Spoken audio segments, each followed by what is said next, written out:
नमस्कार, मैं डॉक्टर हेमंत शर्मा आज आपको बताने जा रहा हूं स्टूल अर्जेंसी के बारे में या मोशन अर्जेंसी के बारे में या मोशन का फ्रीक्वेंसी के बारे में। अब ये टर्म क्या होती है, अब मैं आपको इसका मतलब बताता हूं। जैसे ही आपने कुछ भी खाना खाया, अब आपको मोशन जाना पड़ रहा है। थोड़ा सा खाते हैं फिर मोशन आ जाता है, फिर थोड़ा खाते हैं फिर मोशन आ जाता है कि आप डाइजेस्ट नहीं कर पा रहे हैं, वेट मेंटेन नहीं हो पा रहा है, आप कहीं बाहर घूमने नहीं जा पा रहे हैं समस्या की वजह से, आप कोई काम नहीं कर पा रहे, आपका क्वालिटी ऑफ लाइफ वर्स हो गया है। तो पहला क्वेश्चन ये होता है कि क्या ये क्योरेबल है, क्या ये जड़ से ठीक हो सकता है? तो आंसर है यस। आंसर यस क्यों है? कई लोग मुझे कहते हैं क्योंकि देखो दुनिया में अगर कोई बीमारी है तो उसका इलाज है, ऐसा किसी ग्रेट डॉक्टर ने कहा था। मैं भी वही मानता हूं कि दुनिया में हर चीज क्योरेबल है। शर्त यह है कि आपको उसका कॉज पता होना चाहिए, कारण पता होना चाहिए कि ऐसा क्यों हो रहा है। अब जो फ्रीक्वेंसी है कि आपने खाना खाया फिर मोशन जाना पड़ रहा है, फिर खाया फिर मोशन जाना पड़ रहा है, तो इसके पीछे कारण क्या है? बहुत सारे कारण होते हैं। जैसे कुछ लोगों को इरिटेबल बाउल सिंड्रोम होता है, कुछ लोगों में आईबीएस जिसको बोलते हैं इन्फ्लामेटरी बाउल सिंड्रोम या बाउल डिजीज, वो है जिसमें क्रॉन्स अल्सरेटिव कोलाइटिस आता है, या किसी को प्रोक्टाइटिस की वजह से है, या किसी को गैस्ट्राइटिस की वजह से भी ऐसा होता है, या किसी को पैंक्रेटाइटिस की वजह से ऐसा होता है, या किसी को क्लॉस्ट्रिडियम डिफिकल्ट नाम का इंफेक्शन है, या कई बार डायरिया जैसा हो गया है।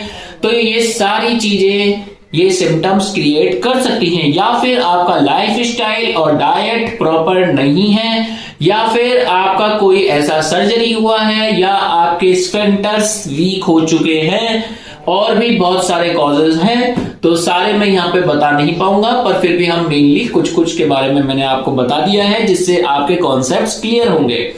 अब बात करते हैं कि इसको डायग्नोस कैसे करें। देखो, डायग्नोसिस करने के लिए पेशेंट का क्लिनिकल हिस्ट्री जरूरी है। कहीं लैट्रिन में खून तो नहीं आता, कहीं लैट्रिन निकल तो नहीं जाती, कहीं आपको म्यूकस तो नहीं आ रहा, कहीं लैट्रिन करते वक्त दर्द तो नहीं हो रहा, और हो सकता है ऐसा कुछ भी नहीं हो रहा, फिर भी बार बार मोशन जाना पड़ रहा है। कहीं आप अल्कोहलिक तो नहीं है, कहीं आप बीमार तो नहीं हुए थे, कहीं आपका कोई सर्जरी तो नहीं हुआ है, या कहीं आप कोई मेडिसिन तो नहीं लेते हैं, कहीं आप स्ट्रेस में डिप्रेशन में तो नहीं है कि इसके कारण ओवर एक्टिविटी हो रही हो, तो ये भी पॉसिबल है। अब इसको ट्रीट करने के लिए हम क्या कर सकते हैं? इसके इलाज के लिए हम जाएंगे, कारण को ट्रीट करेंगे, सिम्टोमेटिक ट्रीटमेंट करेंगे, पर उसमें इंपॉर्टेंट होता है डाइट, एक्सरसाइज मतलब कीजेल्स एक्सरसाइज, या अगर आपको दर्द होता है तो सिट्स बात भी हम एडवाइस करते हैं पेशेंट्स में।